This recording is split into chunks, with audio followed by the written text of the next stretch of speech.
In this episode, I'm going to teach you the power of forgiveness in marriage in 8 steps.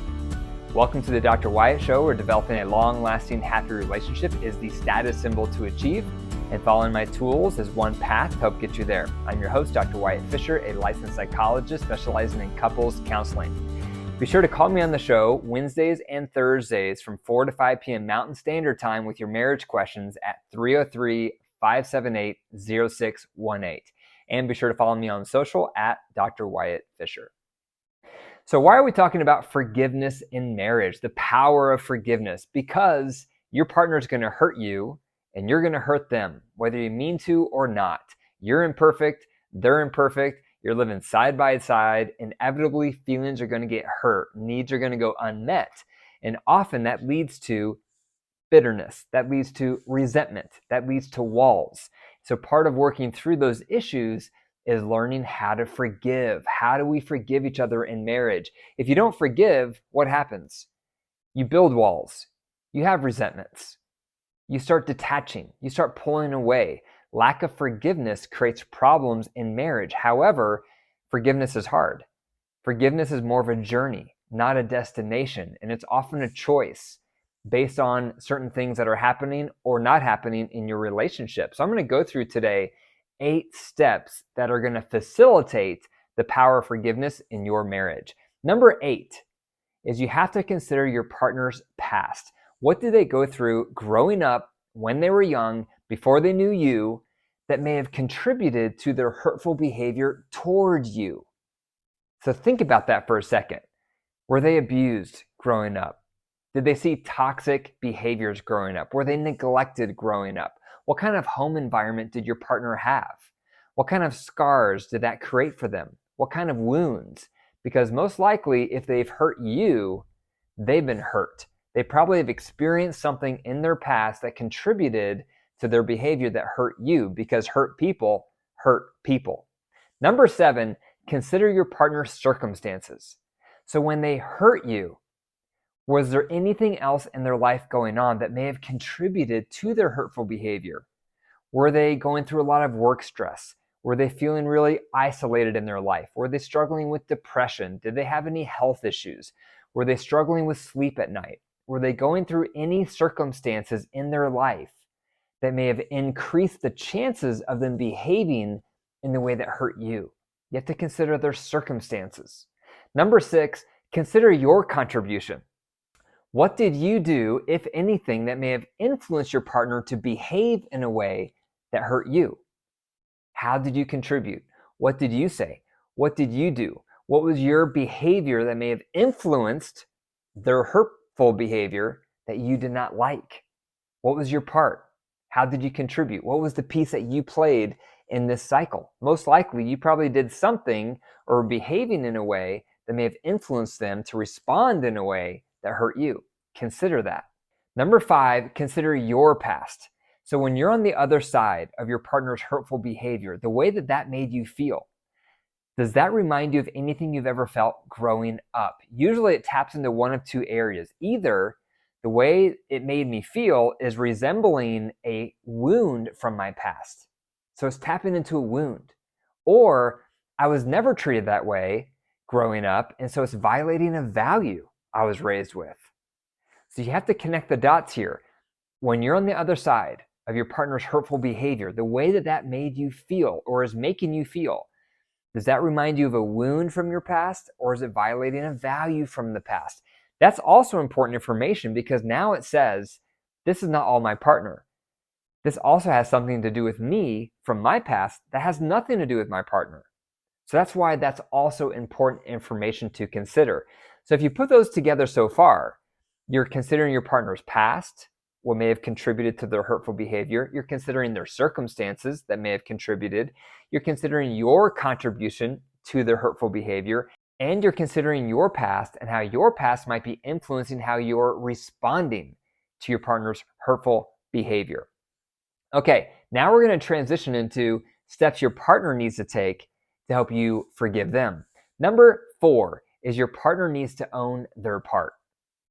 So when they hear about this complaint, this thing that hurt you, they need to sift through and think about what is the piece of this complaint they can own with sincerity. How did they contribute? How did they make this worse? What are they guilty of, regardless of their past, regardless of their circumstances, regardless of what you may have done that contributed? What's their part?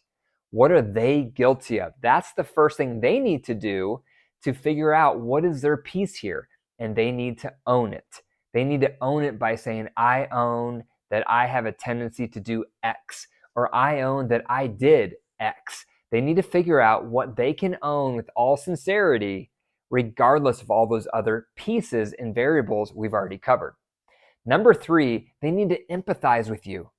They need to empathize with how this piece they're owning made you feel the way that it did. They need to put themselves in your shoes, considering your background, your wiring, your needs, your values, your stress points. They need to see the situation from your vantage point.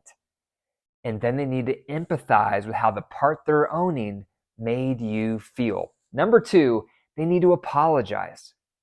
It's hard to forgive someone who never apologizes. But this apology needs to be sincere, and they're apologizing for the part they're owning and how that part made you feel. That's what they're apologizing for. And that's why it can be sincere, because it's centered around the piece that they are owning. And number 1, they need to make amends, because the best way to say sorry is changed behavior. So when they're listening to this complaint you're making because of how they hurt you, and they're owning their part, they're empathizing, they're apologizing, the last step they need to do is make amends, because the best way to say sorry is changed behavior. But when you're making amends, you have to think through, how can I change this part I'm owning so I don't keep doing it? But how can I make changes in a way that's also going to work for me?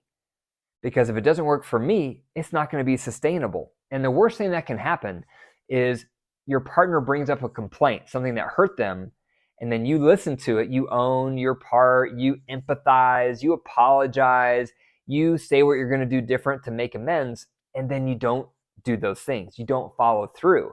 That often happens because the ideas you've generated on how to change aren't sustainable for you. So you have to really be careful here with what you're committing to working on, because if you make these commitments of what you're going to change and then you don't change, that's just like throwing salt into a wound. That's going to make it even harder for your partner to forgive, because it's very difficult to forgive if your partner's hurtful behavior is not changing. If they continue the exact same behavior, if you don't see them making any effort, if they're not making any progress, it's very difficult to forgive. Obviously, we can forgive inside of us. We can make those vows and we can make those commitments inside of our heart to forgive. But if your partner keeps doing the exact behavior that hurt you in the first place, it's going to make it almost impossible to fully forgive and repair in your marriage with them. So that's why if you're the one making amends, go slow, be cautious, really think through with this part you're owning, what are some changes you can make? And ask your spouse, what changes would you like for me to make? What ideas do you have?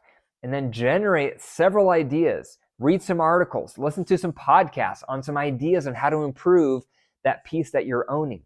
Too many people make the mistake when they're making amends, and they'll say something really simple like, well, I won't do that anymore, or I'll just change, or I'll make sure I don't say that, or I'll be sure to start doing this. And sometimes those things work, but a lot of times it's too simple.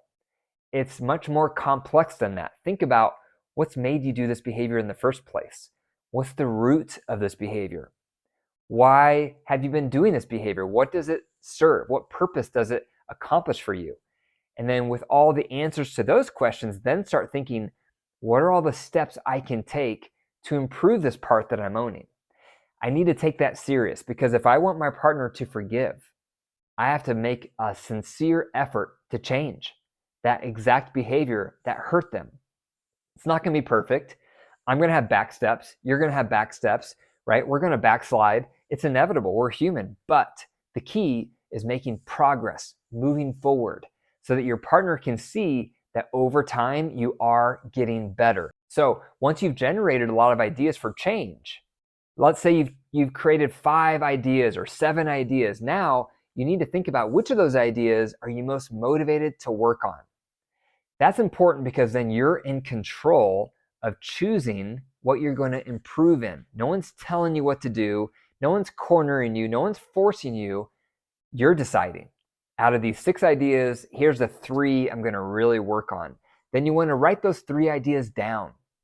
Write them somewhere where you can pull it out and look at it on a regular basis. You want to review it several times a week. Just reviewing those ideas that you're going to work on will bring it to the forefront of your mind. And when that happens, it will slowly over time change the way you think and change the way you behave. And if you blow it, when you blow it, you can go to your partner and acknowledge that you blew it and apologize and reaffirm her or him that you're going to keep working on that because you know it's an important area that has hurt them in the past. So that's the name of the game. So the power of forgiveness in marriage. Those are 8 steps. Number 8, you need to consider your partner's past. Number 7, you need to consider their circumstances. Number 6, you need to consider your contribution. Number 5, you need to consider your past and how that's influencing how you're reacting to the hurtful behavior. Number 4, they need to own their part. Number 3, they need to empathize with how their part hurt you. Number 2, they need to apologize for their part. And number 1, they need to make amends that's going to be sustainable over time. Thank you for listening to the Dr. Wyatt Show. You can watch the video version on YouTube or the audio version on my podcast, The Dr. Wyatt Show, wherever you get your podcast. And if this episode was helpful to you, be sure to save it and share it with one other person. And remember, your marriage is alive. If you care for it and nurture it, it will grow. If you deprive it and neglect it, it will wilt and die. The choice is up to you. Take care.